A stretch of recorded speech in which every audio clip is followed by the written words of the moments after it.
এই তিন ব্যক্তিদের কবরে কোনো প্রকার প্রশ্ন করা হবে না। তাদের মৃত্যুর পর ফেরেশতাগণ ওই পবিত্র আত্মাকে নিয়ে সোজা আল্লাহর দরবারে হাজির হবেন এবং কোনো প্রকার বিচার ছাড়াই তারা জান্নাতে প্রবেশ করবেন। কারা সেই তিন শ্রেণীর মানুষ এবং তাদের কি এমন আমল আছে যার জন্য তারা আল্লাহর পক্ষ থেকে এই পুরস্কার লাভ করবে? তারা দুনিয়াতে কি এমন পুণ্যের কাজ করেছে যার জন্য তাদের দুনিয়াতে থাকতেই এত বড় সুখবর দেওয়া হয়েছে? এমনকি ভিডিওর শেষে এমন একটি আমলের কথা আমাদের প্রিয় নবী সাল্লাল্লাহু আলাইহি ওয়াসাল্লাম বলে গিয়েছেন, যেটি করলে আপনিও মৃত্যুর সাথে সাথে জান্নাত লাভ করতে পারবেন। তাই ভিডিওটি না টেনে সম্পূর্ণ দেখবেন। ফেসবুকে তো অনেক সময় নষ্ট করেন, কিন্তু দুনিয়া ও আখিরাতের কল্যাণের জন্য এই ভিডিওটি আপনার অনেক উপকারে আসবে। প্রিয় দর্শক, এই তিন শ্রেণীর ব্যক্তিরা জান্নাতি, এটা সরাসরি হাদিস শরীফেই লেখা আছে। যাদের মৃত্যু হতে দেরি থাকলেও জান্নাত পেতে দেরি হবে না। কারা সেই তিন ধরনের ব্যক্তি বিস্তারিত জানাবো এই ভিডিওর মাধ্যমে। প্রিয় মুসলিম ভাই ও বোনেরা, আলোচনা শুরু করার আগে আমি আপনাদের কাছে একটি প্রশ্ন করতে চাই, তা হলো জান্নাত অর্জনের জন্য রাসূলুল্লাহ সাল্লাল্লাহু আলাইহি ওয়াসাল্লাম যে সকল আমল দেখিয়েছেন সেগুলো আপনি কায়েম করছেন তো?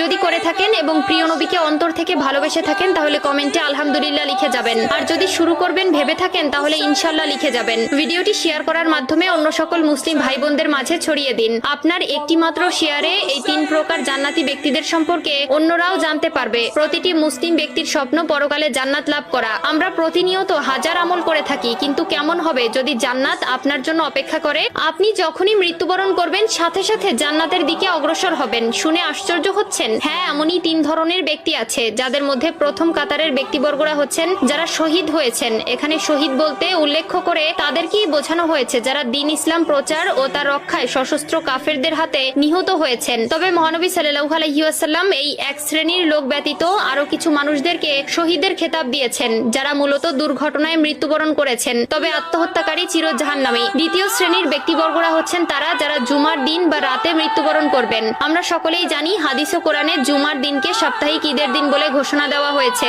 এবং এই দিনেই আসরের নামাজের পর আল্লাহ তাআলা তার বান্দাদের অতি নিকটে চলে আসেন এবং এই দিনের মৃত্যুবরণ করলেও সেটা তার জন্য পুরস্কার স্বরূপ বয়ে নিয়ে আসে। হযরত আব্দুল্লাহ ইবনে আমর রাদিয়াল্লাহু তাআলা আনহু বর্ণনা করেন, রাসূলুল্লাহ সাল্লাল্লাহু আলাইহি ওয়াসাল্লাম বলেছেন, জুমার দিনে অথবা জুমার রাতে কোনো মুসলিম ব্যক্তি যদি মৃত্যুবরণ করে তাহলে তার কবরের ফিতনা থেকে আল্লাহ তাআলা তাকে রক্ষা করেন। তৃতীয় শ্রেণীর ব্যক্তিবর্গরা হচ্ছে ছোট বাচ্চারা। অপ্রাপ্ত বয়সে কোনো শিশু মারা গেলে তাকে প্রশ্নের সম্মুখীন হতে হবে না, যারা তাদের মৃত্যুর সময় পর্যন্ত দুনিয়ার মায়া সম্পর্কে তেমন ভাবে বুঝে ওঠেনি এবং সদ্য জন্ম নেওয়া ছোট দুধের শিশু। উল্লেখিত দুধের শিশুর ওসিলায় ওই শিশুর মাও আল্লাহ তাআলার মেহেরবানি লাভ করবে। সর্বশেষ সবথেকে গুরুত্বপূর্ণ যে আমলটির কথা প্রিয় নবী সাল্লাল্লাহু আলাইহি ওয়াসাল্লাম বলে গেছেন সেটি হলো যারা প্রতি রাতে সূরা মুলক তেলাওয়াত করবে। যে ব্যক্তি আমলটি করতে পারবে সে বিনা হিসাবে জান্নাত লাভ করবে। আল্লাহ তাআলা তার সেই সকল বান্দাকে তার নূরের চোখে দেখেন যারা কিনা প্রতি রাত্রে ঘুমাতে যাওয়ার আগে আল্লাহর কোরআন থেকে